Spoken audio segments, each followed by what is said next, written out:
Uh, Good evening, everyone, and I welcome you all to the latest edition of our very coveted the CEO story. And so, the objective of the session today is to understand from our alums on how they took the decision of getting into a PGP Max program and what was their experience when they were in their respective classes and on the campus. So, I welcome Rajiv Nair. He is from the PGP Max batch of 2011 and he's the group CEO at Kaya Limited. Then we have Shiti Kothari. She is from the PGP Max batch of 2014 and working as a general manager in Ericsson. And then we have Amreshwar. He's from PGP Max batch of 2019 and currently working as the Chief Operating Officer for i3 Innovations Private Limited. So I welcome all three of you today for joining us at the CEO Story session. So the flow of the session would be like I would, first of all, I would ask all the panelists to introduce themselves individually, one by one, and then I'll ask them a few questions that we usually, get from the audience. And after that, I would open it up for Q&A and I'll ask all the panelists to raise their hands if they have a question. And I'll unmute you to ask your questions directly to the panelist. So, we'll make the session as interactive as possible.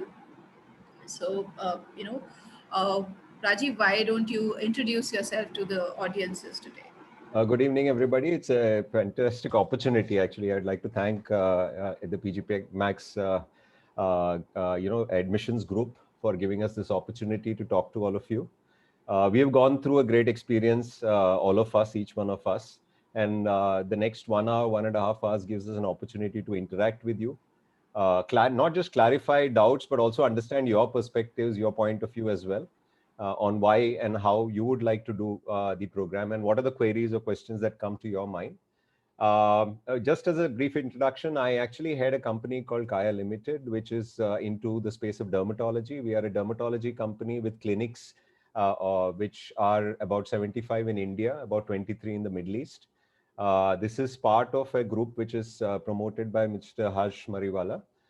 Prior to this, I have a long experience in retail. I started my career with the Shoppers Stop Limited as a retail management trainee. I worked there for almost 18 years, but multiple roles. I worked for the departmental store. I ran a brand called Mother Care. I launched that brand. I worked in the departmental store, followed by which I actually went into the hypermarket space, ran a non-foods business for Hypercity, which is the hypermarket format of the Shoppers Stop group, which used to be the hypermarket format of the Shoppers Stop group. I did my PGP Max post an MBA, which happened way back in the 90s, where I worked. I actually did it in NMIMS in Mumbai, which is University of Bombay. And after almost 10 plus years, I did my PGP Max at Hyderabad at ISB. And subsequently, I also ran a company called Celio Future Fashion Limited. It was a joint venture between the Future Group and a French company called Celio, which is one of the largest apparel players in that part of the world. And after which, for the last 4 years, I'm part of this journey called Kaya, which is the dermatology business, as I mentioned. It's a pleasure talking to all of you, and hopefully next 1 hour, 1.5 hours, we'll get to learn from each other. So I'll pass it on to Amresh. Thanks, Rajiv. And first of all, thanks ISB admission team, Smriti in particular, for giving us this opportunity to interact. It is always good as an alumni or as a personal individual also, I love to interact with people. That we keep doing every now and then, so that we get to learn each other, know each other, and know what is best for us. In fact, while taking interviews also, some of alumni who does that, keep interacting and ask doubt. What Rajiv said, I fully endorse that view. It's a dialogue. That's what we just suggested when we were happening. It should not be a monologue. So you guys, whatever have in your mind, because we were also there one day. Yeah. I mean, maybe for me, it's only 3 years back, but for Rajiv, it's almost a decade now, more than a decade. 10 years. I mean, now, yeah. So having said that, now for Chiti, another 5 odd years. So having said that, let's have a meaningful conversation so that we get best out of each other, learn and grow, whether you guys like the course, even if you don't like the course and whatever, we'll try to best sort out. Now on personal front, I'm Amreshwar Sati. I am CEO of a retail tech company called i3 Innovations Private Limited. I head the APAC, in fact, and I report to a CEO who's based out in US. So we are primarily giving a lot of AI and intelligence solutions, and especially the POS, and we work for many, famous US giants. So need not name them here due to some issues. You can understand that. So having said that, that's my career. I did my schooling from DPS RK Puram. That's way back in 91. Then I did my economics from Ramjas University of Delhi. Then I also had an MBA way back in 94, 96. So from Delhi, Ford School of Management. After that, I worked for around 22 years. And then I thought, let's do PGPMAX. So I was thinking of something which will come later when we have discussions, why and when and how. So having said that, another thing is that prior to this, I was working with RPG Group. That time, Mr. RP Goenka was alive, so I was heading Delhi. So I was the resident manager because it was based off Calcutta, CSC. So CSC Limited, I worked there. Then I moved on to Lanco. I was heading the supply chain before I took this role of I3 Innovations, and simultaneously I got enrolled in this. And on personal front, I have been very keenly associated with the focus group. I was also, this is more on ISB thing. So focus group is a alumni engagement body, which alumni engagement of ISB keeps us interacting so that we get the best out of everyone. So also there is an alumni body called ISBA. So I'm the chapter leader of Delhi for ISBA, which is ISB Alumni Association. Having said that, the journey has been, it's a journey. I always believe in that. PGPMAX is a journey. And I see Rajiv nodding and Shiti nodding that for them, even after 10, 12, 2 years, 5 years, for me, the journey is still on. Let's see how wonderful and the beautiful journey will. So I will hand it over to Shiti to take it forward. Thank you so much, Amreshwar and Rajiv. I think you guys have really set the context. So, good evening, all. My name is Kshiti Kothari, and I did my PGP Max. I passed out in 2014. In my current role, I am with Ericsson. I'm a general manager there. I had business operations for what we call as the IT and ADM business. Right. So, I think, it's like I cherish the fact that I did the course, and always excited to give back to ISB in whatever form. So I've been to info sessions in person when we used to have them in Bangalore, and here I am sharing my experiences again with Rajiv and Amreshwar. And I completely agree. It is a journey, and I really think it changed my life, honestly, and for the better. Yeah. Right. So, on the professional front, I have been in the IT industry. I was with IBM for 15 years. And in fact, just after I finished PGP Max, I decided to challenge myself. I took I jumped to a very small company because, I was with a multinational for such a long time. For about 2 years, I, had the IT group with a small company, engineering works company called Sidwin here locally in Bangalore. They do engineering works for oil and gas. They design things. So I set up their entire IT systems, document management, a lot of things, very interesting. I stepped out from there, because the company was having financial problems. Oil prices, were dropping, and projects were a little lean. And so I thought, I should move on. So I joined Ericsson in 2016. And this is where I am now, and thoroughly enjoying my role, and pretty much, keeping in touch with the ISB community in every way possible, with my own batch as well, and in programs like this. So always excited to be, giving back to ISB in whatever form. So very happy to be here today. So. Thank you, Shruti, Amreshwar, and Rajiv for a lovely introduction. So, before we move ahead to the, interactive bit, so, we get a lot of questions from the candidates who are aspiring to get into the PGP Max program. So, I'd like to ask few common questions that we get. So, starting with Rajiv, I wanted to understand, uh, what was your thought process behind enrolling in PGP Max program, or when you were shortlisting other EMBA programs probably at that time. So, what went through your mind, and how has your career shaped up after you graduated from the program? Because since you were from the founding batch, and it's been almost a decade, so you'll be the best person to answer how has your career shaped up. So Yeah, absolutely. something. I think decisions like this to join a program is not something that is instantaneous, something that somebody just thinks about and says after maybe 15, 17 years of career, that one fine day I need to do an MBA. In fact, I had done an MBA earlier, so there was absolutely technically no reason for me to do a second MBA. But what happens is when you grow in life within organizations and kind of go up the ladder, and you learn a lot of things which are functionally extremely you become a functional expert. In fact, I was a planning, buying, merchandising expert in retail. I had done my stints in operations, and I had done my stints in supply chain, brand management, and everything. But I still felt the fact that somewhere down the line I'm working a little in silo to the larger world, and the world around me is all shaped up by the organization that I work in.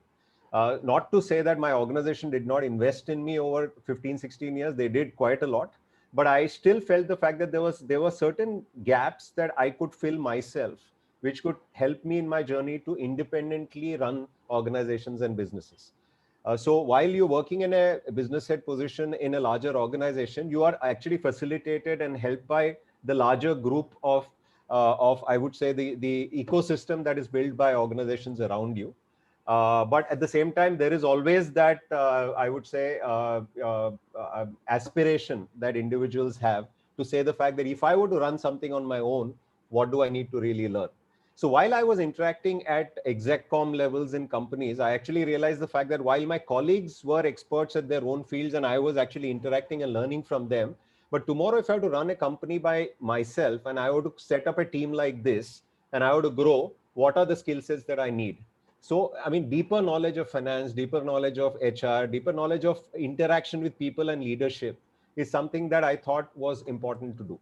Now, one way to do it was the fact that, okay, just keep learning or keep switching or doing something within the same industry. But one thing that came to my mind was around us, there are multiple industries and people from multiple industries from which one can learn.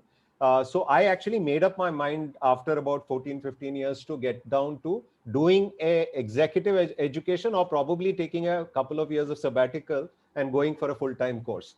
But considering the fact that there was a steady state work and I was doing pretty well at that work, I thought the fact that something as a combination or a hybrid would work.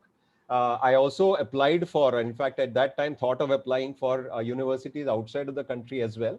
But also I had to balance out that career aspiration that I had and kind of continue with that career journey at the same time learn. And ISB gave me that nice, beautiful opportunity to say over 15 months, 84, 85 days, time spent in and out of work, ability to be able to go in, learn, come back and immerse back into work, sometimes even be able to use up some of the knowledge that you gathered down to work and also talk to your peers, colleagues, explain certain things that you learned as you go.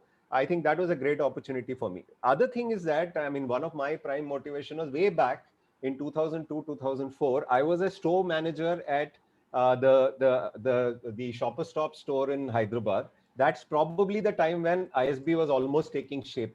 And I used to interact with people from ISB. In fact, I used to get those kids to our students at that time, PGP students, to come and work with us. And I could almost see the quality of what ISB was trying to do. When I went to the campus way back when we launched ISB, I actually was, I was shocked by what India could actually achieve because I had seen campuses in my past and I'm studied in a campus like this in Bombay, but the kind of size, scale, quality that ISB was bringing is something which is there. Also the international tie-ups that ISB actually had, the Kellogg and the Wharton tie-up, the fact that we could actually go there and also study some of the terms was something that was good for me. So I think I would say overall credibility of the institution, ability to do a hybrid work on and off for work from work, and the overall quality of ISB is something that I decided was the reason why I'd like to join there. So that's the reason why I joined ISB.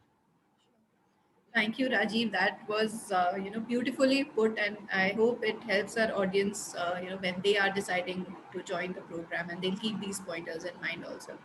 So, I'll pose my next question to Shiti.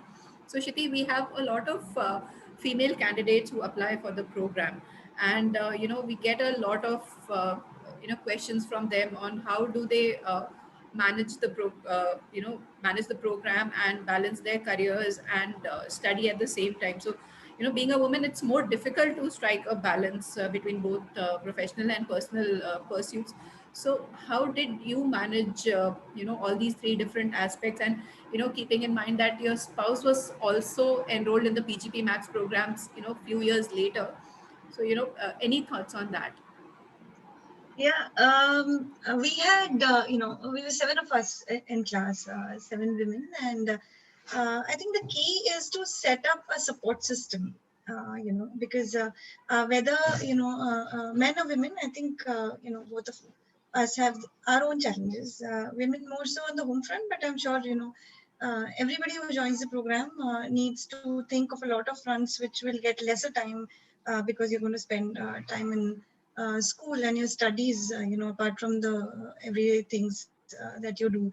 So I think the key is to set up a support system, and especially at home, if you have home responsibilities, because you will not have the luxury of time to give as much time to home when you are in the program, because the program is quite hectic and does require a lot of dedication, post, pre-work, a lot of things. So it's not just the time that you spend in school, and I'm sure Rajiv and Amrish would agree with that. There's a lot of time that you spend at home doing pre-work, and then you're doing post-work for assignments. And if you want to give quality time to the course that you have invested, you're investing in yourself. Right, that's such an important thing. So it is important to set up a support system, and that's what I did. And I really thank, I would say at home, I really thank my mother-in-law, because I really didn't, I had no time to look at home at all in that year. So I think that's the key, and I think we, the same goes with the women in my batch, all of them stars, and we came, in fact, all seven of us, we had different settings back at home. Mahua Mukherjee, a good friend of mine, she in fact her son was 3 months old when we started the program, right, and we had Padma and Shikha who had grown up children. We had Rajni who had a girl who, Rajni's daughter was around 7-8 years old when we did the program. So we had all kinds of combination. I don't have children myself. Vaiju wasn't married, so we had like the whole spectra you can cover for women, per se. And each of us, one thing we had definitely done was to set up a support system, because otherwise it is impossible. Thank you, Shiti. I think that will help a Can lot. I add Yeah. something? Can I add Yes, something? yes, please. I'll tell Yes, you, please. while you asked that question with specifically the women in mind, I think even men who are working around you, there is a career woman working with you. So between both of you, you'll have to build that support system, because Agree. both of us are going to be busy, because you can't deprioritize, your spouse's work at the same time your own work, and at the same time you can't deprioritize your kids. So there's a Absolutely agree. huge amount of what the word ecosystem could be anybody. Your subordinates are also an ecosystem. Yeah, And you have to make absolutely. I sure the totally fact that agree. they are ready to take up that responsibility for 1 year while you're working, at your courses as well. Sorry, Amrish, your No, next. absolutely. I fully agree, Rajiv. And, Ashish, my husband, I mean, he was a force behind why I got into the Yeah. program in the first place. And later I asked him to do the course myself. Correct. Has been the biggest force, of course. Absolutely. No, Yeah. I will add to that, Chiti. My wife definitely, like what Rajiv said, was the force because of which we could have completed the program. There's no Yeah. Yeah, doubt. absolutely. She's a partner in a very reputed law firm herself, so it's not easy. So yeah, though for women, hats off to all of them. We always respect them. There's no doubt it becomes very difficult, because managing home is always taken to be a task for women. So there's no doubt the best of both worlds, I would not say, but to manage and balance both is always very difficult. And that's why not so many women do come up and take these courses because of time constraint and the pressures. So, but having said that, I will also add one point here. We had 14 of them, wonderful women, as I call them. 19 had the maximum so far, I think, right? Yeah, and some of them are doing, and they're all best of friends now, and they all did wonderfully. Of course, it is not possible without the support of family, and of course, the family at office, which Rajiv rightly pointed out. But Totally. it does work. Slowly, everything falls into place, and that's how you build a better team. When you go back, you see that they are now self-reliant, as Rajiv rightly pointed out. So they don't, because we are very busy for those 7 days when you're at campus. Correct. So, they grow. We groom and they grow. Sorry, Smriti. Sure. So my next question is to you, Amreshwar. So, since you are the most recent pass out, so, what are the two most important things that you learned in your program for your career? And, since PGPMAX is a very expensive program and we get a lot of questions about ROI also. ROI. Yes. So how is it panning up for you? So I'll take the first one. Thanks for posing two questions, which I'm very happy with, which we face in most of interviews and also some career counseling when happens when people want to join this course or any course. So I will take the first one first. That's the two most important things. It's very difficult, Smriti, to pick two because there's so many wonderful things we learned. So, but having said that, again, I will reemphasize the fact that PGPMAX is a journey. It's a wonderful journey, not a destination. And I'm still learning. So as on date, the two best thing, that's the beauty of this course, that even after the course, we learn while we talk. And now we are addressing this young, very great crowd, I would say, people who have come here with good dreams and aspirations. We are learning, we will learn with them when we interact with them. I'm learning with Shiti, Rajiv, and you when we are interacting. So, and that's one thing we keep learning. But if I have to pick few important things, I will rather go on soft skills because we all know the course is very good. The course curriculum is very good. It's like a sea. It depends how much you can dive and how much you can swim to learn to reach the shore, your goal.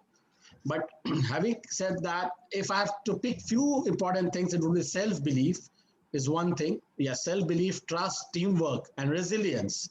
These are all soft skills, and resilience is something which came very handy in last year in this pandemic and also, the new normal, as they say. So these are all soft skills, but they give tremendous result when applied at workplace, even at your personal life and professional life. How to present yourself. And once you have self-belief, you can conquer the world. I'm very confident of that. And that's the change. And that's the thing. We have learned and we're still growing.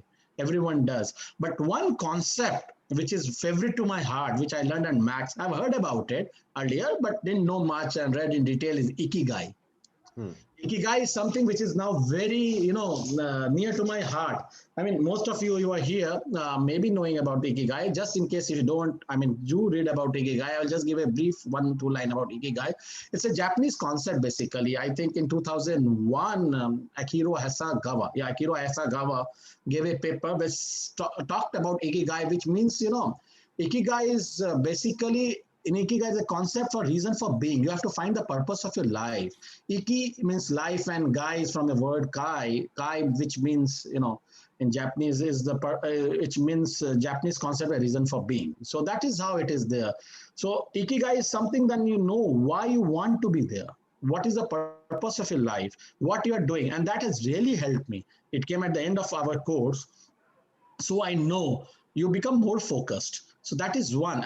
This is something like you have a reason to jump out of your bed. So at work, basically, it's a very good concept. I would request all readers to read. And if you know Ikigai, this is one. Since you asked me to point out something which you learned, it has really helped me. I'm more focused, more calm, patient. This is my patient. Me being patient. So I was more impulsive earlier. I can see Rajiv smiling and laughing. So we had few interactions earlier, but yes, it has helped me. And also adapting and innovating. What happens here when you learn, it's a life-changing course. It's like Chiti mentioned earlier, it's a life changer. You have different perspective to the same problem.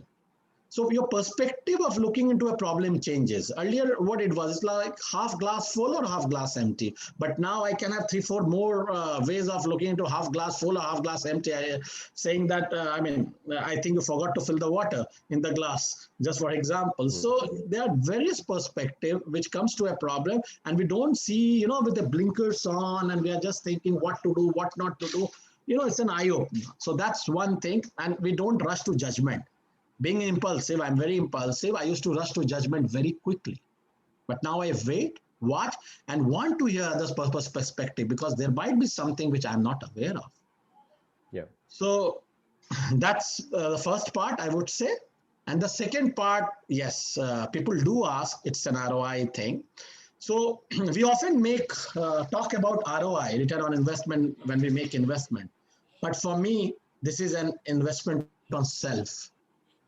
Think about, I think Chiti also mentioned that point. So think about investment on self. You have invested in a house, invested for your child's education, or maybe saving, maybe done for parents, maybe done a lot of, shares, stock, bonds, whatever you name it, you live.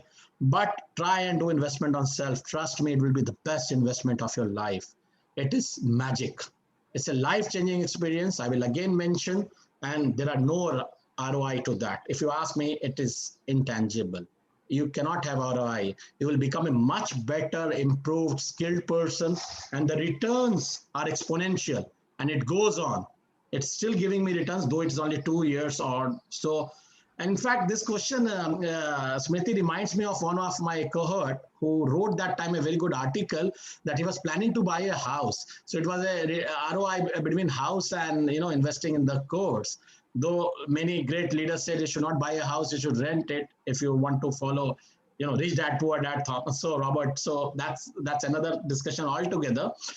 And for me, if someone still wants to discuss numbers about ROI, I am happy. The panel will be happy to help and guide on case-to-case basis. Offline, Smriti can connect. But personally speaking, I don't believe in ROI for knowledge and self-investment. Can we put a ROI? I would like to ask our distinguished audience, can we put a ROI to love or charity? Like that, for me, I can't put a ROI for our PGPMAX course. That's all I would like to say. Yeah. And I'll just add to all of what, Amresh said, is the fact that, the part of that ROI, as he mentioned, is softer, but also the entire class group that you actually build. And today also, I'm sure Kshiti knows that and Amresh knows that. And for the next 10, 15, 20 years, when they look back, they'll still have that group of 60 people with them. So today, barring maybe 4 or 5 members of our group who are probably not connected as much, we still have at least about 50 of us who managed to meet every year, barring last year, for the last 7 to 8 years. We go to various countries or places where our groups are present, and we actually spend a day or couple of days actually almost relearning about the lives of people around us, because these are the guys who participated in our learning during those 1.5 years. So while we may give premium to the fact that there are great professors, but the class cohort is something that is a great source of learning, and some of them are doing exceptional things in lives, and as professionals you also get to learn from other people. So one of the part of that ROI that you're talking about is the investment in establishing networks and relationships which will last for a much longer period of time beyond the course. So that's something I think. Yeah, Rajiv, that was wonderful. You added that point that was there. Since 2 questions popped up, so I just wanted to brief, because there is more than 1,000 years of learning in the classroom. Correct. Because you have 15, 18 years on an average with 60, 65 people from different field, condensed. And that's networking. And only it's not in the classroom, the alum. I still recall a couple of years back, Rajiv was getting a RAI prize. I was so proud there, and we didn't know each other then. I was attending a RAI conference, and I was so proud that an alum has got one of the retail prizes in RAI. Rajiv was the recipient. So, you feel so good. And the alum network is, since I'm a part of alum network also, it's across course also, not only PGPMAX. And there are so many entrepreneurs. Again, on ROI, if people want to keep it that way, so many entrepreneurs. In fact, I knew a few of them from Chiti's class. She mentioned, Rajini, she mentioned, Mahua, she mentioned. Women, they have come wonderfully women entrepreneurs. Chiti may be a better person to tell how they evolved during the year, but we are in touch with them, so we know how great they have become as women inspirational leaders. And for us also, for my class, we just passed out a year or so. Few of us have come up together and we have started together investing in startups. Yeah. So we are doing that with the angel investment firm. So that's how there are a lot of things to happen, and that's something you learn unless you are not there. Unless you're not in water, you don't know how to swim. If you don't want to swim, you cannot swim. Well said. Sorry, Well Smriti. said. Well said. Thank you all of you for the lovely discussion and the initiation of the discussion that you had. So not holding the audience back now, I will open it up for Q&A, and the audience, if you have any questions, please you can raise your hands. I can allow you to talk, and you can ask your questions to the panel directly. And in case you're not able to ask, please put it up in the Q&A box. I will take it up towards the end of the session. So, it's over to you, audience, now. Please, if you have any questions, please do raise your hands. So, before, we don't have somebody who's raising his hand now. So, there's a question, if any of you can take it up. So, what are the few characteristics that you admire most and are proud to have seen in your peer group in PGP Max? So, that's one question that popped up in the Q&A box. I mean, each individual out there was a personality by himself or herself, right? So it's very difficult to pick up one characteristic. But one big thing that I learned from some of them was their spirit of entrepreneurship and innovation. Some of the companies, in fact, one of my classmates runs a company which has a market valuation of almost more than 750, 800 crores now, and runs a pool of scientists in Hyderabad. And it's a listed company now, right? So what is also happened is the fact that we could actually see a spirit of fantastic entrepreneurship, learning, growth, and a growth mindset at the age. In fact, his age was about 55 when he came into this course. His son-in-law, future son-in-law, who came into the family, was in the PGP course when he was doing the PGP Max course. So never say die. Always learn, and even after learning, continue to grow. I think that's something that we did. Secondly, I think there were some fantastic guys who came together, which is, I think, what Shiti and Amresh's class would have also seen. Guys who are maybe from completely different industries who came together and created an entrepreneurship venture. Not all of them may be successful, but at least that risk-taking ability to say the fact that we would join forces, we will learn, and we will create something absolutely new. The angel investment example that Amresh actually mentioned is also a fantastic thing to. So I think one personality trait that I actually admired about my cohorts was actually the spirit of entrepreneurship, the ability to take risk and constantly learn. Not ever say that I have achieved everything in life, I've got enough money, enough everything, and I'm satisfied. I feel the guys who at the age of 55, 60, 65 constantly want to learn are the people who probably make a difference to this world. Rajiv, I will fully endorse what you have said, because this I will speak about myself also. Yeah. I have been throughout my life a very safe, steady guy, 10 years in one job, no risk taking, play it safe. So, and in fact, when I did this course, for me, it was very good, safe course, no risk involved, because I did my due diligence. Yeah. So having said that, now I say, if you want to do good, we need to take risk. And I'm so much agreeing to that fact that recently I wrote an article also which got published on radio that take risk. That's what you are saying. So, I mean, if you had asked me before Max, I would say, yeah, it's good to be, play it safe. No, unless you don't take risk, unless you don't try, you will never, you will never achieve it. Correct. Dreams never die, guys. Let's fulfill them. So let's try and do what best you can. So that's what I'm saying. And again, as we say, the network is so strong. You mentioned about one person. I know who the person is. Yeah. And to everyone, his talk is the most today. I will not name the person, of course. His talk, as you said, now his valuation may be more than 800 because stock has gone up more than 40, 15 last quarter. Yeah. And every broking house is recommending that stock. Correct. So that's another Max. And we were able to hear him. He had come once for a session. So that's another good point. You will have so many sessions, even after, during course, even after course, as alums, we keep having a lot of best of world professor, best of inspirational leaders. They do keep coming. So learning is not like that. You do it for 2 years, it is done. It is a whole campus. Unlike the other, that's one of the due diligence I did. In fact, that time I was heading one of the supply chain in Lanco. So Chiti's classmate was there with me that time. He had done that course. So I spoke to him. He said, go for it. If you want to achieve something, but yes, while saying this is something I will again repeat to all the people here, it's not a Midas touch. I keep telling people that don't go with wrong expectations. Have the right expectations. Set your expectations. Don't think that any problem you have in life, everyone do have some problem. You just join ISB PGPMAX, it will be solved. No, you have to work for it. It's like you have to cook a fine gourmet meal. You will get all the ingredients for that cooking, but you have to cook. Correct. So we have to work and strive for it. That's what, guys, I would tell you all. Shiti, Sorry, over to you. please add something up, because I think we've done too much of the talking.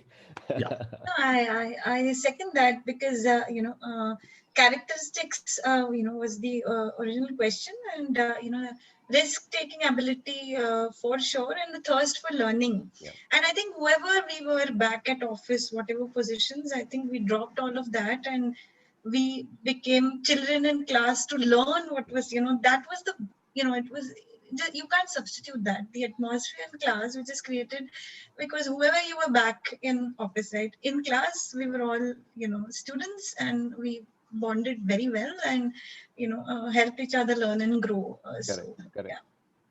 We can see that Chiti brought a smile on your face even after 6-7 years. Yeah, absolutely. And like I say, right, I liked it so much that I pushed my husband into doing it. Yeah.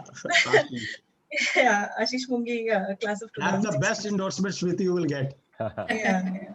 ROI, talk of ROI, we have two people to talk of here. So I think that's a lovely example, Shiti, when we are talking about ROI. So, lovely discussion happening. So we have Sharad. He wanted to ask the panel a question. So Sharad, I have allowed you to talk. You can unmute yourself and ask the panel your question. Yes, am I audible? Hello. Yes, Sharad, you are.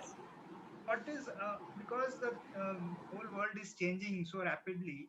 So what is in your opinion? What is the relevance of MBA and how MBA is changing, and how we should look at it? Because maybe a decade ago it was only the entry ticket.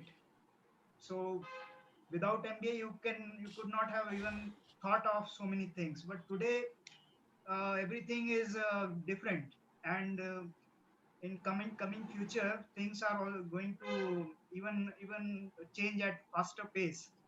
So what is your take on the relevance of the MBA and the whole way of this traditional way of study? So is it still relevant, or what is? I think you have got the question. Thank you. So Sharad, I think please Shiti, continue, please. Yeah, first of all, this is an executive course, right? So it's not junior level MBA. This is an executive level MBA that you would be doing, and I think in these times all the more relevant that things are changing so much that you need to really find solutions to larger problems. And I think formal education definitely puts value into that. So I think it's become all the more relevant, in fact, that you have courses like this, because they will help you cope with the kind of current situations, to come up with different solutions for your either own business or the firms that you work in. So, yeah. No, I'll just add to that. I think MBA is a way of also looking at the business, right? I mean, understanding the structure of what impacts businesses. So, I mean, just a core one single concept, if I had to pick up, is strategy. Now, strategy is what is evolving. The way of doing business is evolving. The consumer is evolving. Now, if you don't know how to study all of this, how is it that you're going to impact things? Like, you will play it by the ear. You'll come across a lot of difficulties. You'll keep hitting your head against something without looking at the larger picture. Now, at the end of an executive program, if you can see by stepping back at the larger picture of your business in the context of the environment, you'll learn something.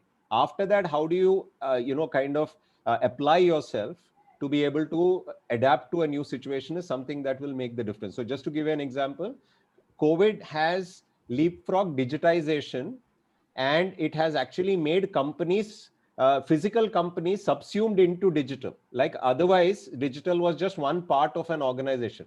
I also need a chief digital officer who will run 20% of my business. Versus, just imagine a business which is digital and physical is built into it. So if you can see the omni-channel, unified commerce, all of these things that are happening. Now, when we come to a course like this, the professors have actually spent a lot of time immersing themselves into industry, and probably in more evolved industries and countries, like for example the US. Quite a few of our professors happen to come from the US.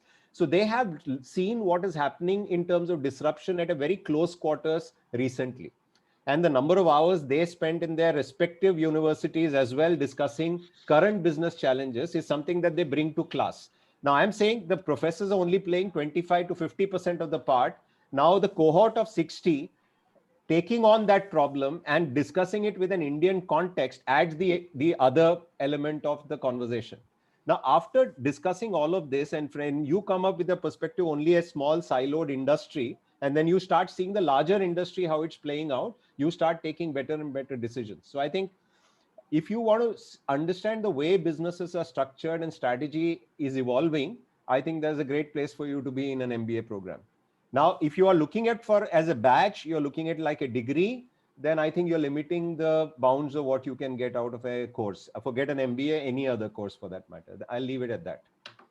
Yes, I Aman. will add one more point, Sharath, to Sharath's question. Sharath, as we spoke earlier also about peer learning, which in fact Rajiv was also emphasizing. Today, even we know if there's any issue at my workplace, I have an expert of any subject.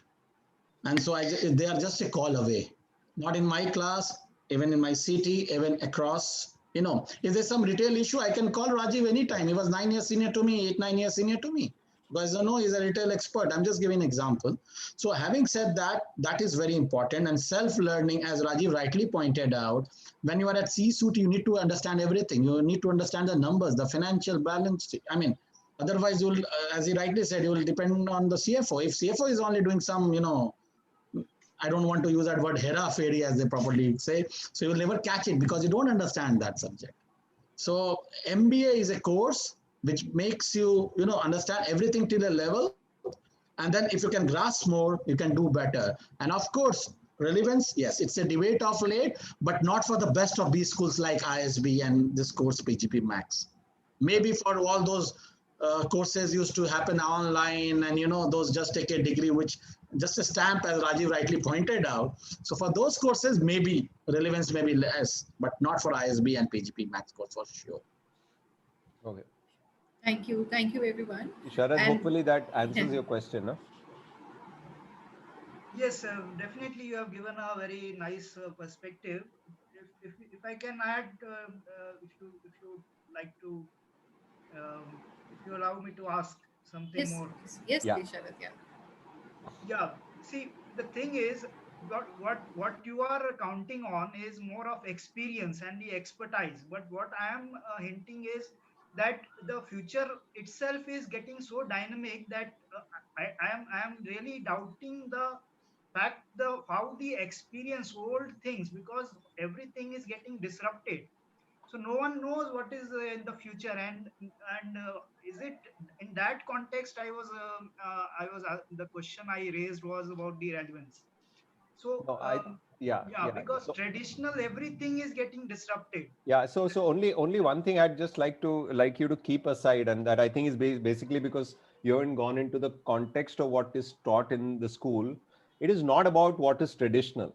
And I don't think we learned. I mean, he's talking about Ikigai. We didn't have Ikigai 10 years ago in our class. So, for example, every year there is a concept evolving and a way of looking at businesses that is happening. So, for example, STEM technologies and all these kind of things have happened over the last few years, become much more important. Social and digital media has become much more important. So today's classroom conversation is more revolving at those areas and the evolving technologies, evolving digital areas versus what we would have done 10 years ago. So to say that, are we talking a very traditional mold? Because I did a University of Bombay education in MBA, and I know for a fact that that was traditional, because we were required to read books, we were required to write exams, that's all. And of course there was classroom participation, but concepts were taught by professors who were I don't know, 10 15 years in teaching of the same subject with very little industry experience. Here you're talking about a group of people and professors coming from all over the globe, London School of Business to Michigan State University to any other place. So what I'm saying is people from all over the world coming together into a class, and a class of people who are coming from all kinds of industries, people from an Indian perspective, people from an international perspective, all coming together and discussing a problem, issue, challenge. So it is not a traditional way of teaching. If that's I think a myth, is what we are talking about. And not to say that after you've done an MBA, if the world changes, are you ready with the knowledge that you actually picked up? Not really. You have to also change. You have to also disrupt yourself a bit. But this gives you the ammunition. This gives you a perspective and a way of looking at things. The frameworks that you learn is something that you can apply even in an evolving world. And that's exactly. I mean, the concepts remain, yeah, right? Exactly. I mean, that's what you carry back, of course, along with the network and experience of people is, I mean, concepts are what they are. So Yeah. you definitely. Anyways, I know where you're coming from, Sharad. I know Elon Musk has been saying that, or people like them have been saying that. But honestly, I mean, you're talking about the extreme outliers of this world who are anyways making a difference. Whether they do an MBA, don't do an MBA, they don't need to do they've an changed MBA. the world, right? So I mean, great. I mean, if you can learn from a guru like that, you probably don't need an MBA ever. Work under one of these people. Maybe you don't need a framework or a concept, right? So that's a very different world. I think we have to be prepared for the future, and this is a way of preparing yourself for the future. That's all. I mean, are you completely ready? Are you you're future proof by doing this? Not really. It's a VUCA world, basically. Yeah. It's a completely That's a changing. VUCA world. Yeah. So you have to be prepared for that. And again, everything keeps changing. 5 years down the line, I am very sure. I mean, those propagators who are saying this is not so relevant may again come back. It's like, it keeps changing. Everything, it keeps evolving. And can you imagine if business schools don't evolve, then anyways, they're looking at irrelevance, right? So I'm sure ISB is also internally discussing, saying, how does it evolve in the changing world? Today we are talking about courses running only on online for the last 6 months. That itself is a big evolution which has actually happened.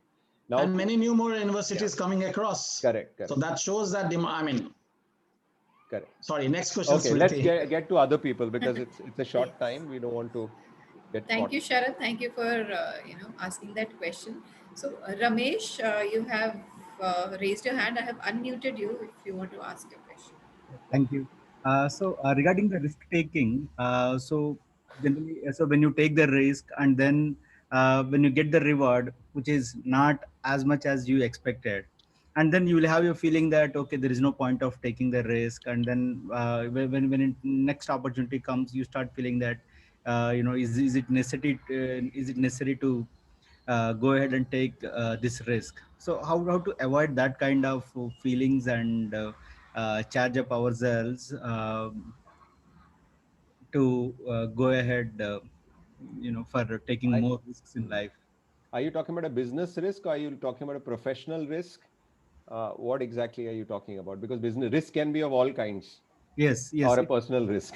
Yes, yes, it could be. It is applicable to any kind of risk. Say, for example, no, it's a little difficult to actually answer it like that. But I'm saying the fact that are you prepared before you take a risk as well? For example, coming into a course for you might look like a risk, but if you're doing enough due diligence to be able to say the fact that are you convincing yourself before you actually jump into something, that's good enough. But for that, you have done your level of work, like the fact that you're sitting right now and listening to all of us before you take a decision. You are doing your due diligence before you're taking the risk.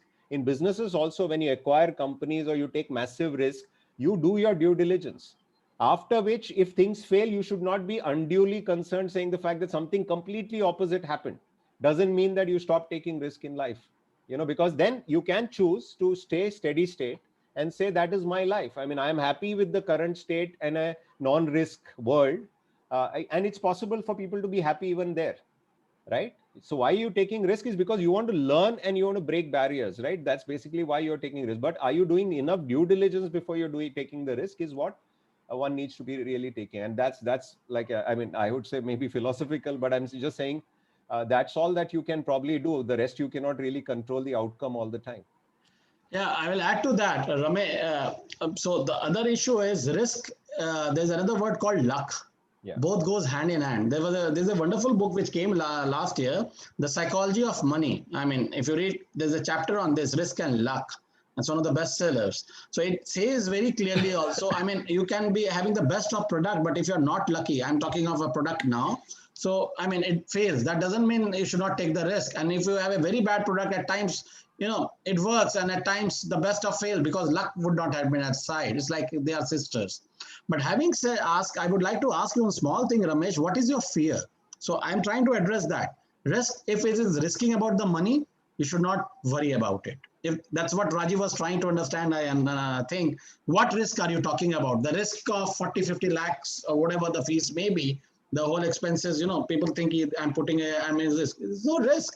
You're not gambling with this money, sir. It's no risk. You are not putting in the stock market, which may boom or which may, collapse. It's a knowledge which stays with you, which we have been talking about. It's exponential growth.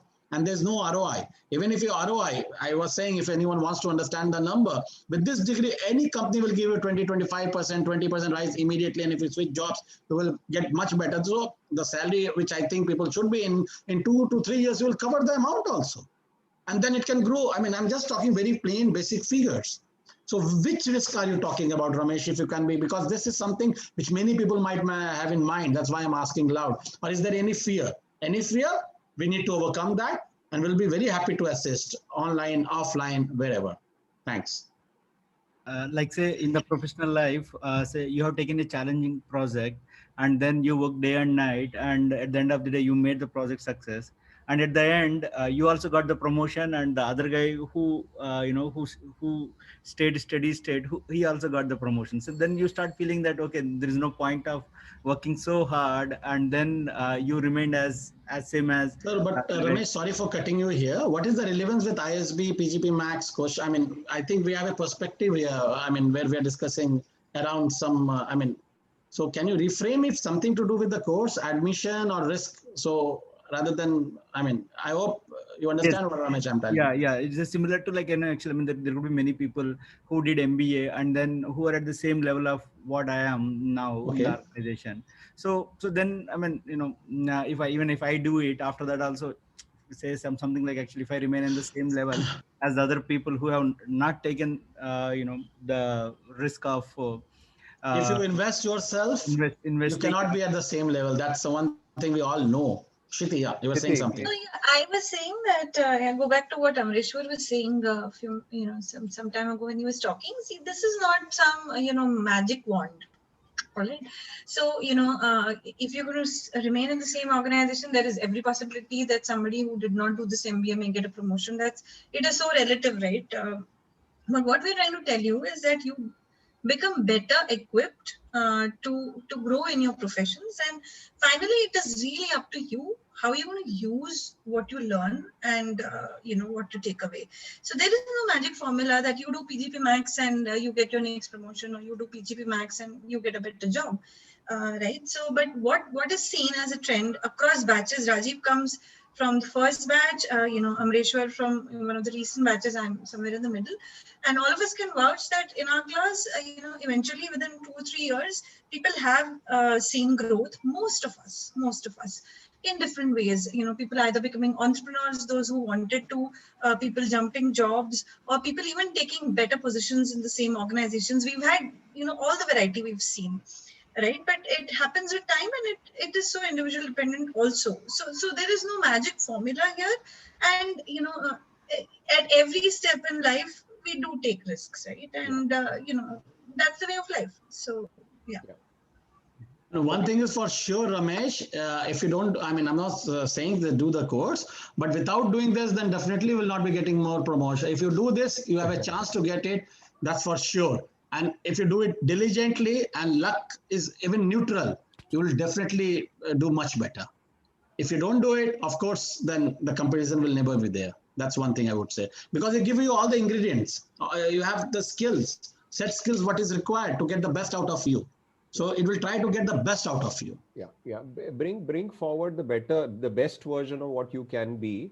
And if the course helps you with knowledge which makes you better, after which how you leverage that, how do you use it, is something that is up to you.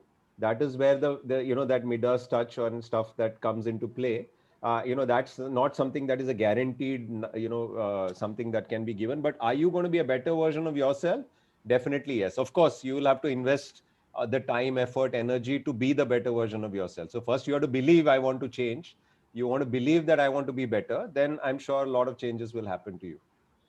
So anyways, I think we have labored Thank you too very much much. on one point, but I think we should move on now. Thank you, Ramesh. Hitesh, I have allowed you to talk. You raised your hand for a question. Yeah, thanks, Amrish, Raju, and Shriti to share with us such a wonderful experience of here. And yes, Amrish will definitely get in touch with you for the career guide counseling offline if Smriti allows me for this. So this question for the Shriti that she belongs to an IT field, and it's little bit early for me to get into PGPMAX as I have just close to 10 years of experience, and my package is around 11 to 12 lakhs. So should I go and invest in myself or not? And if I will invest myself once I'm out from ISB, should I go for an placement or should I go for any entrepreneurship? Are you talking about whether you should do the course right now or do it sometime later? Is that? Yeah, that is my questions. And should I invest? Yeah, sometime later So, or not? I would say it's a right point. Of course, I had a slightly more experience. I had about 13 years of experience when I applied for the course. And yes, I've been in IT, and like I was telling you, for me, what I did was that I definitely jumped. After the course, and it was. I realized that, as Rajiv was mentioning earlier, that when you stay in an organization or same field for a long time, you become functional experts. So I was heading a large group in IBM. I was, what we call as process area leader. I had a team of about 300. So functionally, I was, very well equipped. But I wasn't, when I did the course, it opened my eyes to a lot more things on how businesses run and what I could do. So I have, this is the second company, I changed after I did the course, and I definitely have seen a rise in that way. And what it did to me personally was, this current role that I'm playing, Hitesh, though I'm in IT, I head business operations. And I could have never done this role or even applied for it without doing the course. Because I look at the finance, I look at, a lot of other things in the organization, which just my technical background would have never allowed me to do. So, from just being a pure IT leader, what it has given me is to, how to run a business. Right. So I have taken that as my, I wanted to be in management and that's what I wanted to do. So I would say if you are looking at a pure technical career, probably this is not the course. You probably can look at some of the course, but if you're looking at a growth in management, even in IT, this is a very good course to take. And experience, I mean, maybe you can wait a year or two, it's really, individual as far as experience go. I think 10 years is minimum nowadays, Smriti. What is the Yes, 10 years experience? is the minimum. Yeah, so you are just at the cusp. I mean, it depends on you whether you want to wait a year or two. But I had a lot of people from, civil backgrounds in my class who are doing very well after the course. Hitesh, I hope that Thanks a answers it. lot. Yeah, that's the answer of my. Just on top of the questions, like Amrish and Rajiv. So if I will compare this, the IIMs and ISB, like their IIMs also provide their PGP course. So what should I choose? Should I go for this, and should I choose the other institute? I chose ISB PGPMAX, and I will think best for myself. That goes without saying. And I'm very happy. That's why we are here talking. I hope it answers your question. Rajiv, you can add on Yeah, that. it is just one point to kind of assess, help you assess, is that the quality of faculty that we managed to get. I think, credit to ISB. We actually managed to get the best of professors from not just ISB itself, but also some of the best B schools in the world. Now, in a matter of 15 months, if you can interact with quite a lot of I would say, the best academicians who are available. And today also we go back and sometimes listen to them and kind of in awe of what they have taught us, and plus what they're teaching us now as part of the alum learning. I think ISB gives a fantastic opportunity. Also, I think, secondly, I think the overall environment of ISB, and of course, some bit of the premium you'll be paying also, because the infrastructure of ISB is probably better than most of the IIMs that are there. I mean, I'm currently not saying the fact that the Indian professors in IIM may not be at the same standard, but I'm just saying the global experience that ISB brings in is fantastic. The academic quality is great. The infrastructure quality is amazing. And I think that helps you in a very big way in your learning, I think, over that period of time. So that's the basic difference. Otherwise, of course, credibility wise, nothing to say that IIM is lesser or ISB is better. But we all experienced ISB, and that's why we're saying we had a great experience and we learned quite a bit from there. Yeah, thanks a lot. Sorry, just last question. So, as you know, nowadays, like companies are not sponsoring such a big amount, right? Yeah. So, as you folks are enrolled, so how you manage the financial things while you are enrolling? So one thing I wanted to tell you, Hitesh, and that's the point that you were trying to ask, is the fact that we reached a particular level of seniority, and actually, somewhere we also, while you do the ROI, you also have to see where the funds are coming from. As far as possible, try and see if a significant part of that funding is self, and you can manage that, unless your company is willing to sponsor at least 50% of that amount. But make sure the fact that you are at a level where you are able to at least get to a 50-60% of that sponsorship at your level. The rest, either you can go for finance or you can go for the company to actually provide. And yes, right, like you rightly said, most companies would be happy taking 50% of the risk than 100% of the risk, because employees may leave after some time after doing the course as well, right? So it's a very significant amount. So my suggestion is that you also have to get to a stage where you believe the fact that you feel comfortable that at least 50% of the money comes from your side. You should get to that level of comfort in your career to be able to do that. Because after that, finance should not be the reason you should be stressed out in the course. The money should not be something that should be at the back of your mind. And if you are a good employee and you've served your company right, you have all right to negotiate that with your management. And I would say, don't hesitate to talk to your senior leaders to say the fact that, I am investing in myself. Even if I spend 2 consecutive years after my course with you, it will be good ROI for the organization. So I think it is good to have a chat with your immediate superior, build a sort of comfort level. And once you see that kind of comfort level, then you assess your finances and then take the decision. Yeah, very well said. And also, education loans, ISB has special tie-ups, which comes with very handy rates. And you get on education loans, you get income tax 80E benefits also. Yeah, that's another thing. And also scholarship has come up, which was not earlier, for few deserving candidates. That's what Smriti can always speak about this later. Sure. Next question, Smriti, please. Vishnu, I have allowed you to talk. You can ask your question now, please. Hi, this is Hi, Vishnu Vishnu. Vijayaraghavan from Chennai. So I'm like totally 9 years I have work experience, and I have put forward 2 questions I think you would have seen. One is, I'm already an MBA from the University of Newcastle, Australia, and I would like to know how this is going to add value to me if I do this course. That's one thing. And second thing that I want to know is, what are the placement services that you provide post this course getting done? Yeah. So Vishnu, first question, if you're done your MBA, was it recent? Because you're only 9 years experience. So was it over the last 3-4 years that you did your MBA, or about 10 years now? I completed my MBA in 2010, actually. 2000. So it's been about 10 years. So one way to look at it is that, I'm assuming since you did it in a global school, you understood the worth of doing a course in an international environment. Correct.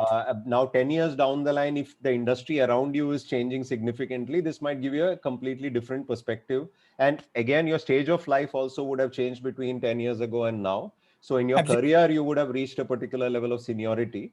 And your challenges around you are quite different from as an entrant into the organization to becoming a senior leader in the organization. Now, I'm actually at a managerial position to be very. But what I'm saying is the fact that, if the aspiration is to take on senior executive positions and general managerial positions within the organization, then this can give you that kind of an ability to encompass knowledge, which Okay. can make you a senior leader in the organization. Because what you did 10 years ago could be potentially to get a good start in an organization. Right Correct. now you Absolutely. spend some time, you kind of some rich experience, and Mhm. industries around you also changing. So this Mhm. could give you a different experience. I'll tell you with a personal experience that I in 96, 99, I did a course in Bombay, University of Bombay. And I would say at that time a reputed school, but I'm just saying the fact that what I learned in ISB 10, 15 years later was Mhm. completely different from what I learned 10 years back then. Some concepts like the, five forces and stuff will always be there. But at Absolutely. the end of the day, the context with which it was taught was completely different. And Right. again, the reason to join was to get into senior leadership. And if Mhm. that is the intention, then this makes a lot more sense. Great. I'm looking for senior leadership Yeah. positions only. So that's Post. what I would say. You And would judge I get where you are. waivers? Would Yeah. I get waivers in course modules? I mean, is that a possibility, or No, should I no, do it? no, no, no. So you can't get a credit waiver on any subject or anything if that's the question. As far as the fees are concerned and other things, maybe you can talk to the school. But are you saying subject waivers? Yeah, subject waivers Don't is do what it. Don't do it. It's not worth it. Honestly. I mean, if you want to do it, do the Okay. full distance, because it's you're talking about less than 100 days, right? So within that, Yes. if you do waivers and you come there for only 30 days, it will be less value for you, in fact. Absolutely. Very well Yeah, said. Very well yeah, said. Thank you very much yeah. on that. And the second thing is about placements post the course getting done. Is I that think that school will answer that. There are a section where school will just have common questions. We can talk about the Yeah. alums, the scores, all those things, right? Yeah. So Awesome. currently it's not a placement driven service, because it's a senior executive program and people are already employed and at the significantly senior positions. Mhm. So I don't think there is a formal placement procedure that is available. But unless there are any changes recently, I'm not aware. Uh, Okay. but yes, the anticipation is not a placement from the school for this program. The PGP program Yeah. for sure, because people are starting off, spend 4-5 years, they need a placement. So that's where the services. Yeah, Rajiv, there is CAS, which Okay. gives some assistance, career Okay. advancement services. And Correct. more importantly, to answer that, Vishnu, the network Uh-huh.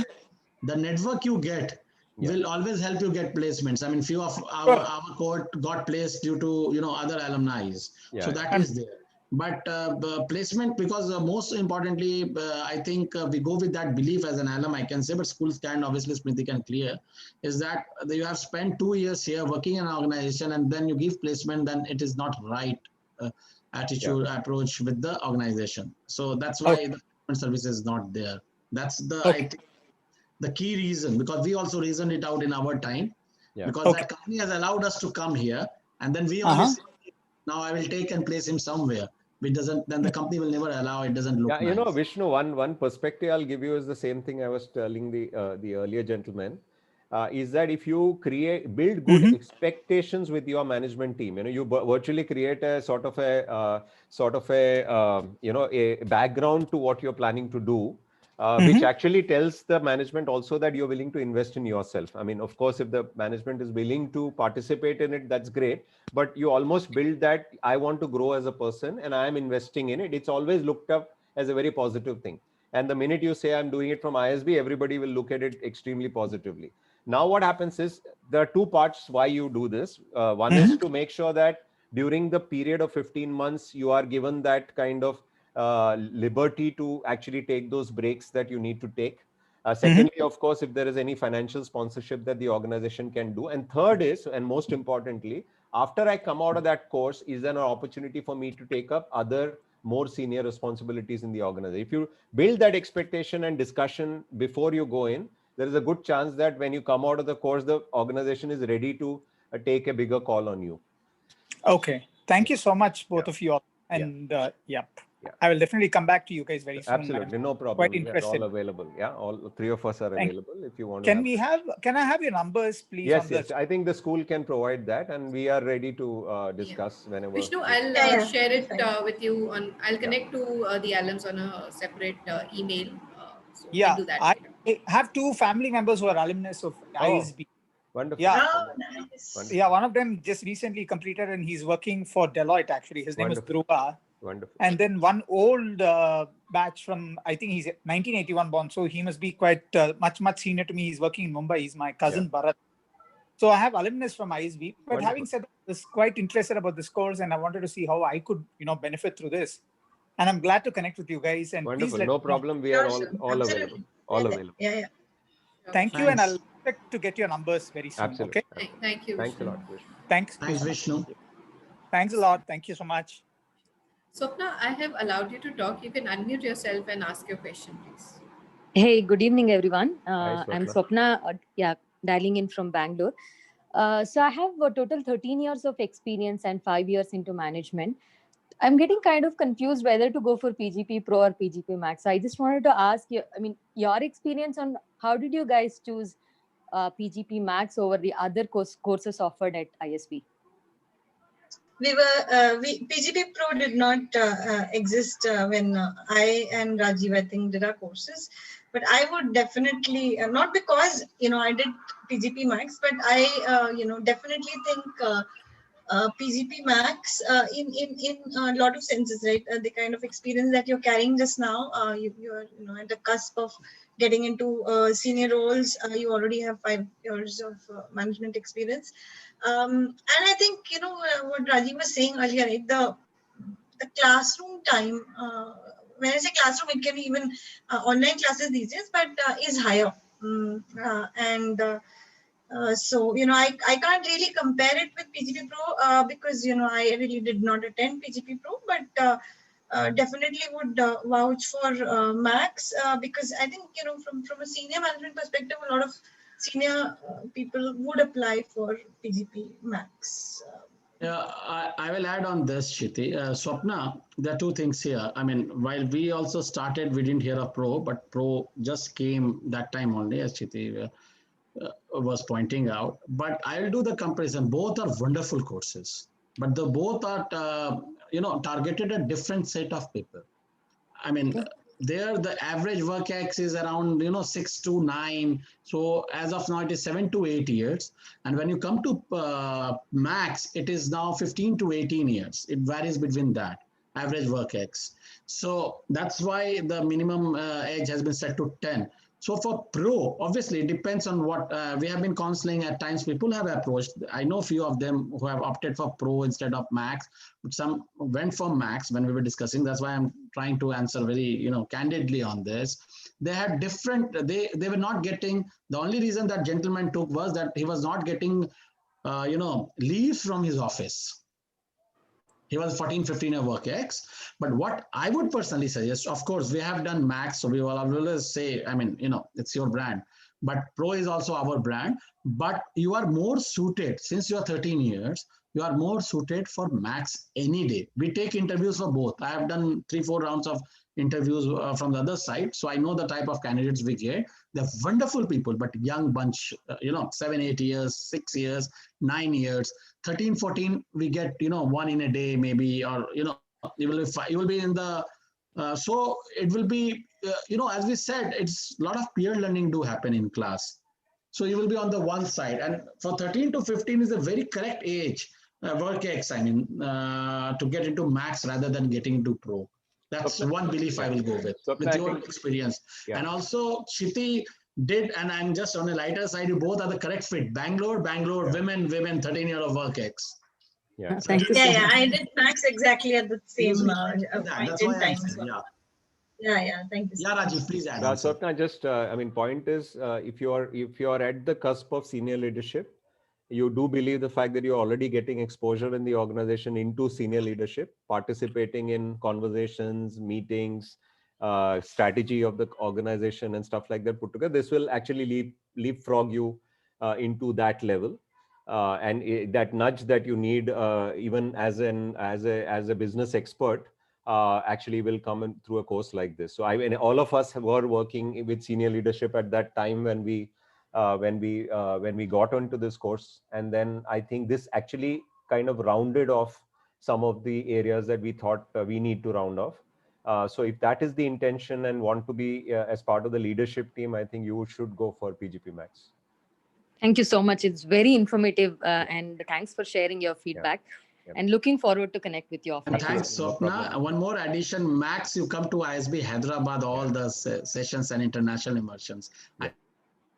I think few of the classes of Pro will be done at Bangalore only. I mean, there might be a Bangalore chapter. So you belong to that school. It's always better to go into the school, Yeah. into that temple and learn. Yeah. It's like praying at home. I mean, both are wonderful courses at different target set of audience. Yeah, I completely agree with you. Thank you so much. Sure, absolutely. Have a nice evening. Thank you, Sapna. Thank you, Swapna. So, Ash, I have allowed you to talk. If you have a question, you can unmute yourself and ask your questions. Hi guys, can you hear me? Yes, Ash. Sorry, Yes. I'm driving, so apologies if there's some No background problem. noise. No, No all good. issues. Loud and clear. All good. So I just wanted to understand. So obviously you go into an MBA with an idea of what you want to gain. Some of it might be more leadership. Some of it, as one of you said, was more soft skills. But how much can you customize your experience while you're there to specific goals that you might have? That's one question. Like, how did you guys, what did you guys go for specifically, and how much were you able to customize your experience to maybe goals that you have? Yeah, I can say it differently. I wouldn't use the word customization. I think there are certain subjects which are of special interest to all of us.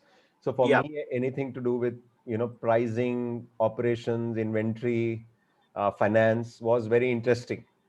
So those are parts that I thought I need to learn more, and I actually immersed myself more into those subjects. So the curriculum is quite a healthy mix of things that you may be already very good at. So you may not really want to learn more, or you would like to polish more, depending on where you are. You cannot really pick and choose subjects, but it's a healthy mix of subjects that you have. Now, certain subjects are areas of weakness, or certain subjects that you really want to gain knowledge on.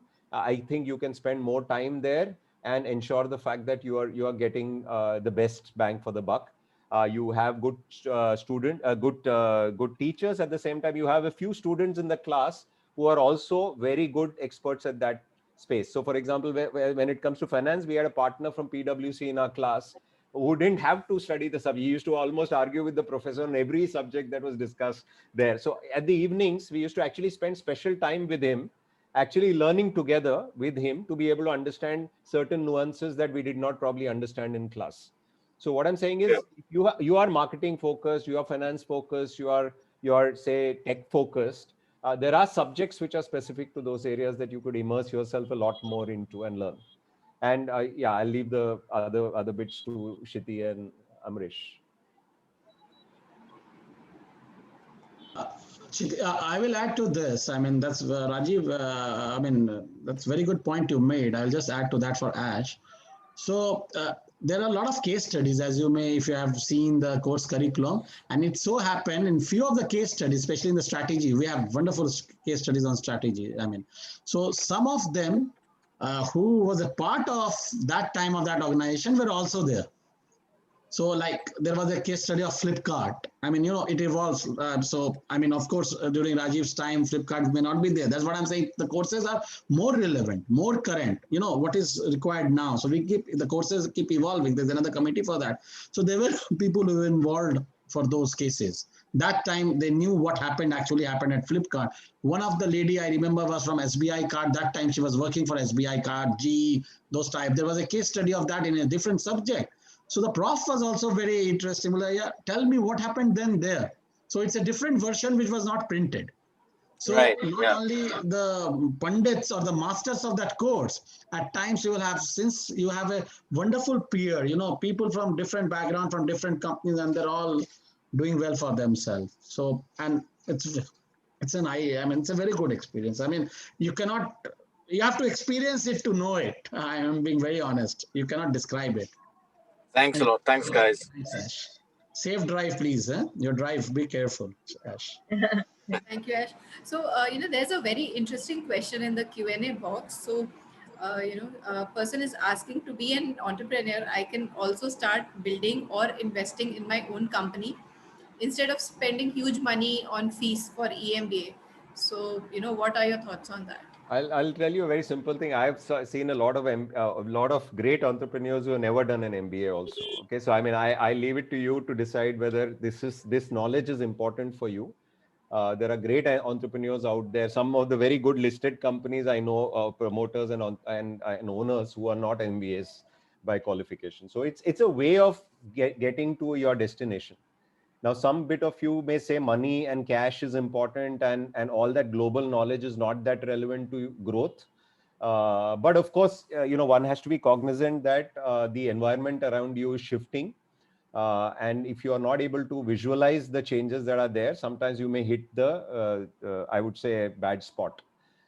So I think, getting aware of your environment, dealing with uncertainty, understanding nuances of areas like finance and stuff before you get into a business is something that is extremely crucial. So at least some core skill sets and knowledge is required in business. Now, you may be successful without having any of that, right? And there are so many examples that we have around us. So this just equips you. Now, that's a decision that you have to say that 40 lakhs of rupees put into business versus 40 lakhs of rupees put into education. You make your choice. And like Amresh said earlier, it's an investment in yourself. It may not be physically visible to anybody. It may not look like a big house or anything, but at the end of the day, you come across as a better person. Now, point is, does it help you? Does it make you present your business case to people way better than what you would do without a course? So tomorrow, if you were to pitch for funding, for example, for your business to bankers also, forget all the PEs and stuff, how would you pitch yourself? What kind of data points will you present to them? And what kind of yeah, what do you call it? Um, uh, as people who are going to fund your business, what kind of confidence they can see in you as an individual? Because finally, part of the investment is in the business, part of the investment is in the promoter or the individual, right? Now, both they will look at. Now, if you come across as raw edges and you come across as a reckless person, you may have 40 lakhs with you, but you will not, that will be the only money that will be there with you. So I think it's important to see the fact that what other gains will you get? The softer skills that Amresh said nicely is also important, because at the end of the day, you're presenting yourself as a person to people outside. And that's going to be very crucial. And then when you build partnerships and collaborations with people in the industry or your vendors or partners and stuff like that, also there are a lot of learnings that you need to carry with you. And the course may help you with all of that. So 40 lakhs at business, 40 lakhs at education, you decide. Yeah, and I just to add to that, I had friends who were already running businesses. Yeah. I had a friend of mine from Chennai. He came from a traditional Marwadi family. They had, into steel manufacturing. They used to manufacture these steel rods for construction. And so he said, he did, he did the most calculation probably for ROI out of any of us. He came from a traditional Marwadi family. Okay. And he said that, I realized that, with the same learnings that I have in the family and family business, we are reaching roadblocks. I need to really, gain something where I have to, take my business to a different level to expand or probably, start something else or whatever. I don't think I'm equipped with it, so even those examples are there. People who, yeah. So. I will add to that, Raj. I think Raj had asked that question. So I will just add to that, Raj. So you are planning to start a startup or you're doing it. So, I mean, it's taken that most of us may not be good at all areas. You never know. You might find another partner in the area you want to have an association as your course mate, as a cohort. So you guys can also, have that synergy. You never know that. And secondly, I will add to what Rajiv said. That was a wonderful thought, Rajiv. So since we have also just started, small investment in startups. So the first two things we see is, as a group, is what is his pedigree? Where has he studied from? Where has he qualified? I mean, because if you are an established person, no doubt, but initial, the soft edges, soft skills, that's why I was talking about soft skills. Everyone talk about the courses. So these are things, when you come to present, you have seen the best in the country, in the world, global, because you will go to Wharton, you will go to Singapore, China, or some other good country, I mean, in a third world and in Asia. So we'll know the best of business practices. So if you can learn and imbibe and adapt and then innovate yourself, definitely your product will have 5x valuation of whatever you're doing. There's no doubt about that. And that 5x will be much more than your 40, 50 lakhs. but choice is yours, as Rajiv said. Yeah,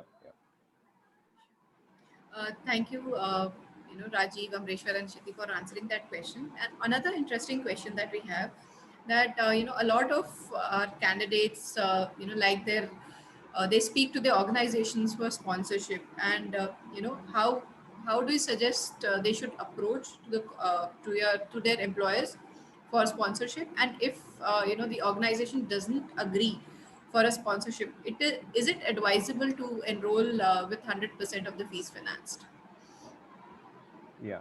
So I think that conversation is very, very crucial because it's not just about the finance, but it's also about the time that you're going to be spending outside the organization and the readiness of your team to be able to take up your responsibility. Because some of us would have had significantly senior responsibilities. We can't be just out of office for 80, 90 days, without actually having a backup. So we need to pre-align the organization to be able to say that, of course, if they value, only because they value us is the reason why they will give us those kind of opportunities to go out and study. But that alignment is extremely crucial. So how do you do it is, first of all, your immediate manager or your what you head of department is a right person for you to have that conversation. Also set context as to why you want to do it and what is the outcome that you're expecting. And of course, the outcome in this case will obviously be the growth within the organization. Because you would definitely not go out and say the fact that, okay, you're looking for other opportunities outside. You're definitely going to be talking with respect to what you can do to the organization. You can also talk about the pedigree of the course that you're doing and the kind of people who are doing those courses. That will give positivity to the conversation. You will definitely bring in context the total cost that you're investing, and obviously your inability to invest the entire value going into the course. So some amount of help and opportunity to be given by the organization to invest in. There are chances, depending on the ability of the organization, whether they will freely tell you that I will sponsor 100% or 50%. But even if they don't spend 50%, you should be in a position to at least take up that responsibility through finance or any other means to be able to get into the course, because not all organizations will give you 20 to 40 lakhs of rupees which are there. Now, I have invested my own money into the course, so I can tell you the fact that there was a bit of a risk. But I think to that end, I was more confident about what I was doing, so I did not think of it as a risk. And I did not discuss with my organization with respect to paying my fees as much as I discussed with respect to whether my time can be provided for me to get into the course. And I actually had to create a small little plan with the organization to say how my managers are going to deal with the business in my absence. I think that alignment, setting expectation was more important to me at that time. But if you need finance, definitely take it upfront and discuss it with the organization. HR and others may have opportunities in the organization. Some of the bigger organizations have kitties and pools for funding some significantly senior members of the organization. You could potentially pitch for it. These are decisions not taken at individual heads of department level. Sometimes even the CEO needs to get into it because of the cost involved in the program. But do it early. Don't try and do it at the time when you need to pay your fees, because it's going to become too short and difficult for you. So do it early. At the time when you're applying or enrolling itself, you start aligning the organization. Thank you, Rajiv. Yeah. Another interesting question we have is from Vikram. So he has around 22 years of work experience at a leadership level. So what he wants to know is the bandwidth that is required for the course and the magnitude of deviation from the current rule. Also, he is a little confused between the PGP and PGP Max, because PGP being a full-time course, he'll be able to devote more time, for that program. So, your thoughts on that? Yeah, Shruti, you had answered some bit of it earlier. Yes. So PGP and PGP Max, I guess Smriti can take later, but PGP is really for junior people with 22 years of experience. Definitely, you're looking at an executive course, which is PGP Max. Time required, if you need to do justice to the course, you need a lot of time. Either, you pick out 2 hours every day or then spend the entire weekend. The choice is yours, but the time required is large, because if, and as I said, it is individual. At least I spent a lot of time, because I think if I had done that much of investment, I thought I should do justice to it by preparing, because if you're sitting in class and you don't know what the prof is talking, prof is not losing out, you are losing out, right? You have invested that much even time to come and sit in class, and if you're not gaining, then too bad. So yeah, it requires, it is definitely a stretch, because along with your work, along with your family, you're doing this course, you've got to discipline yourself, carve out that time this way or that, and put it into studying. So it requires time, definitely. Yeah. But definitely PGP is definitely not the course for you, for sure. For the segment, for the number of years of experience, for sure it's not the experience, because even the class composition is very different. You know, you're Yeah, talking about absolutely. people And with it's a full-time thing. yeah, You need 4 to to leave 5 are very bright students, but they are going to be 4 to 5 years of experience. You will be 22 years of experience. It will be quickly. Yeah. difficult. Right, absolutely. Even pro, I think for pro Yeah. also. Yeah. We have not asked, so I will just say pro. Max is the best option. Max is the Yeah, and I joined with 22 years of work ex. That time I had 22 years of work ex, and I thought, and then I learned that time in my class there are 14 people who were even having more work ex than me, or even aged than me. So I was very happy in the class of 65 that when I was thinking of joining, we had people around 60, 55 and 60. No, we did too. We did too. Yeah. So that's next one, Smriti. So I think we are on time. So before you leave, then any parting thoughts you'd like to share with our audience? There is one question I would like to address because it keeps coming. I'm sorry, I was seeing in the chat. That is the comparison with Insead. So many a times that has been asked by Bhaskar. Yeah. So there's no comparison because these are two different courses. Because what I will say again, Insead is a very well-known, university B school, but they don't have any campus here. I mean, they are being run from. When I was trying to do this, ISB PGPMAX was doing due diligence. That came in my mind. In fact, there was a course from Yale also. I had applied there, and it has been shortlisted also. So I took my call. I thought I should not do Insead because I have spoken with few alums who had done that. One of my good friend had done that. So that's how I took the decision. But what I would say is this is a campus. You belong to a campus. You belong to some place. You go there, which I was answering earlier also. And there's a whole network. Insead is something. It's a very good course also. I'm not saying, but there are so many other benefits you have doing ISB, which you will not get in CR. It's a hotel room. You go somewhere, you do. It's not. It's very. It's very impersonal. ISB is very personal. That way. We know each other. We know the faculty. There's a legacy which goes in the campus. ISB Hyderabad, ISB Mohali.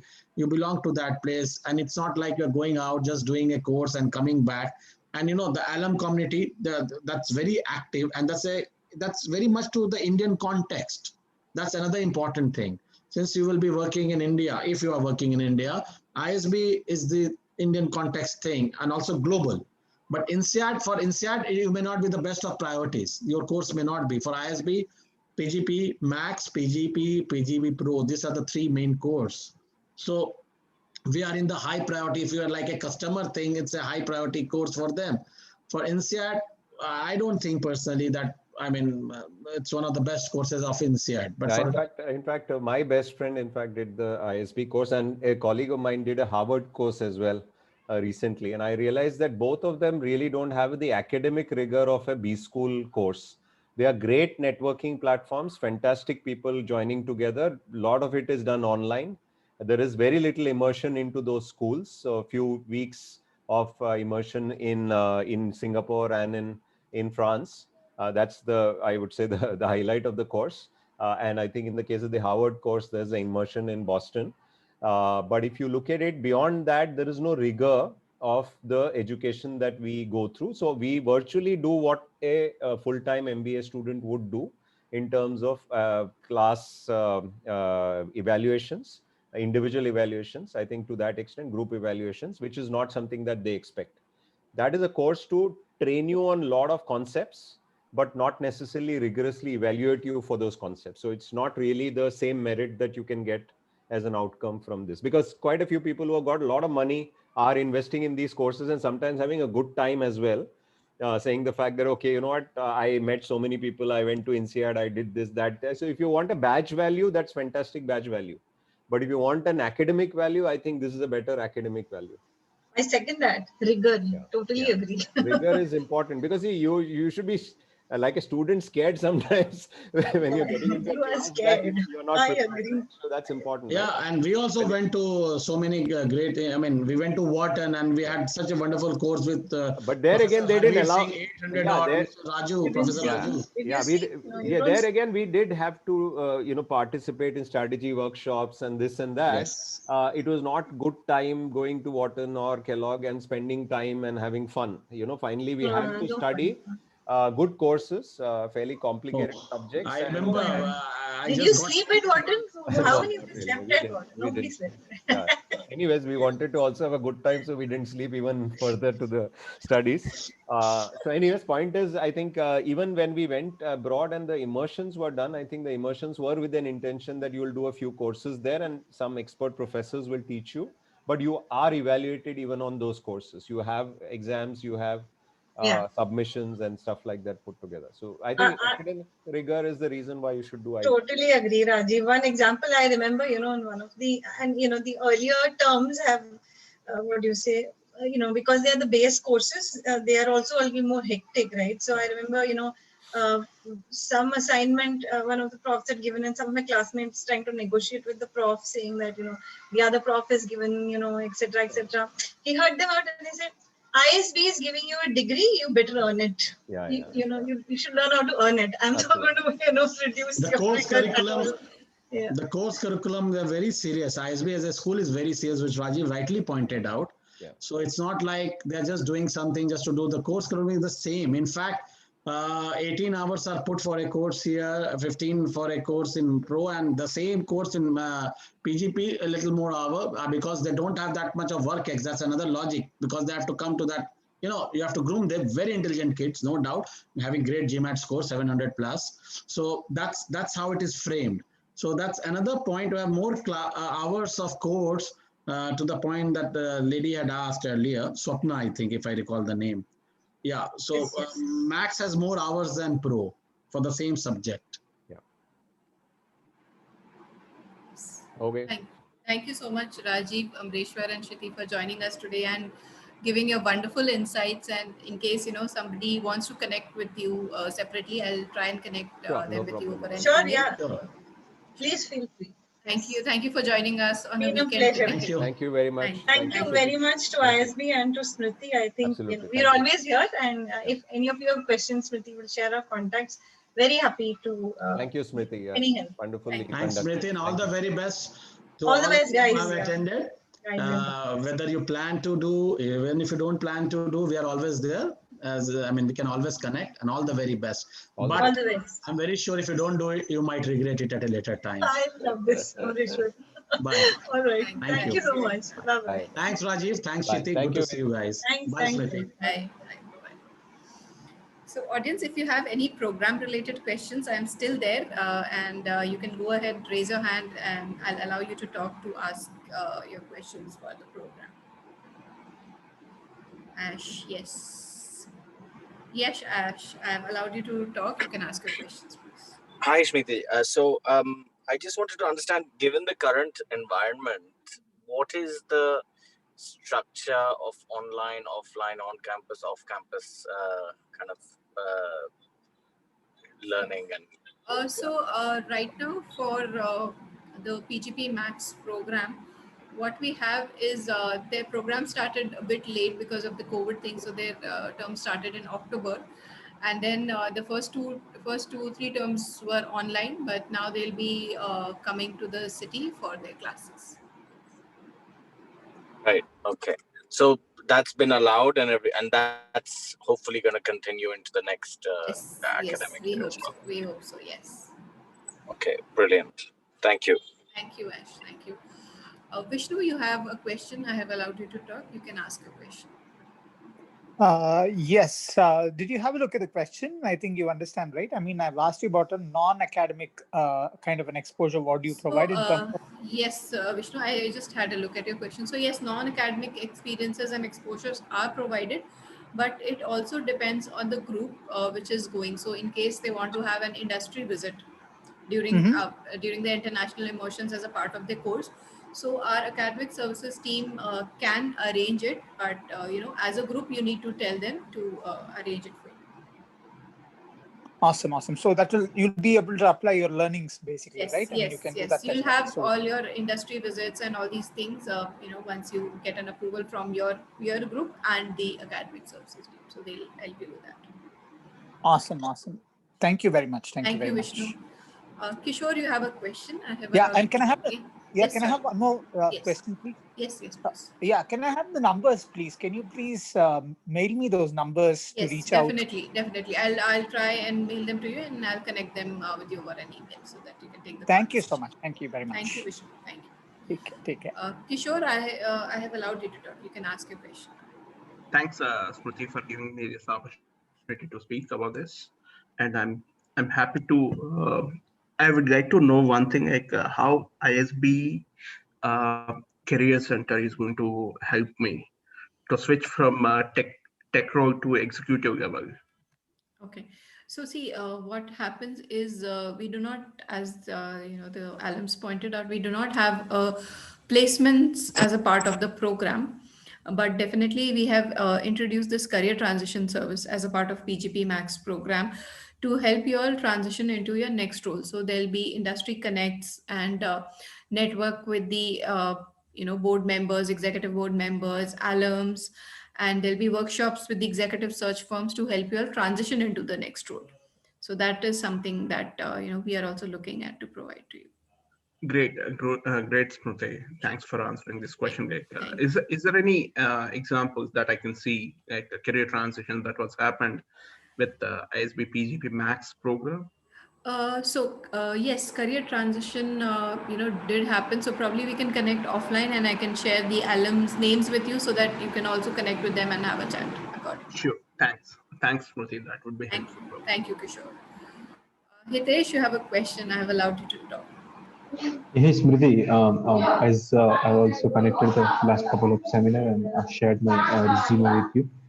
It would be really great if you can give me more idea about the PGP and PGP Pro as well. Any recorded session, so we'll go through about it. So see, they Uh, are available on YouTube on our ISB admissions page. Probably once you scroll through, you will be able to get your hands on these presentations and sessions. So you can have a. mhm. And the same question like Vishnu asked, so is it possible that we can connect any alumni and we can get some career Yes, options? definitely. You can write to me separately on the kind of alum that you want to connect, and I'll share the details of the alums with you. Yeah, sure, Smriti. Thanks. Thank you, Hitesh. Uh, Rashid, do you have a question? Hi, Swati. Hi, Rajesh. Do we have scholarships offered for this PGP Max as well, like PGP Pro? Yes, scholarships are a part of the program. So we have 5 different categories of scholarships. So one is people working with the defense sector, then people working associated with the social sector, then women and women entrepreneurs, and people associated with the government sector. And apart from that, we have merit-based scholarships also. So for that, when your application is screened, so your application score and your interview scores are taken into account to award you the scholarships by the admissions committee. Okay, understand. And does it get applied to both sessions as well, or do they get offered for only one session? So the amount is 20 to 25% of your tuition fees, which gets adjusted in the last installment. Okay, my question is, we will have 2 sessions per year, right? Sessions? No. It's only one class per. Oh, okay. So one more question: do we have any difference in curriculum when we compare with PGP Pro? Yes, so obviously the subjects are quite different from the PGP Pro because as the alums also pointed out, it's more of a mid manager level course that we have. So definitely the courses from PGP Max differ, and the faculty also differs because the senior most faculty teaches at PGP Max, and Pro it's not that senior most faculty. Okay, yeah, thanks. Bhupesh, I have allowed you to talk. You can ask your question. So this is just a follow-up on the scholarship question. So you said there is a merit-based scholarship, Right. which is 20 to 25% of tuition fees, right? Right. Can I get some more details on that? I'll text or email on. What details are you looking at? How to enroll for it and things like that? Okay. So, if you fall into the merit-based scholarship, so when you hear from us on your interview shortlist, probably at that point of time, you need to write to us stating that, you are requesting for a scholarship basis these grounds. And then once your interview is done, your request email along with the scores are taken into account. And according to that, the admission committee decides to give you a scholarship. Oh, I get it. Okay. So it's towards the end, while you're accepting the candidate, is when you take a decision whether the scholarship is given. Yes. Right. Yes. Okay. Thank you. So, I think there are a few questions. Okay. So, if you don't have any more questions, I'll end the session now and have a great evening. This is my number and email ID in case you want to connect to us and have a chat separately on your candidature. So, I'm looking forward to having you all on the PGP Max class. Thank you so much. Thank you, everyone.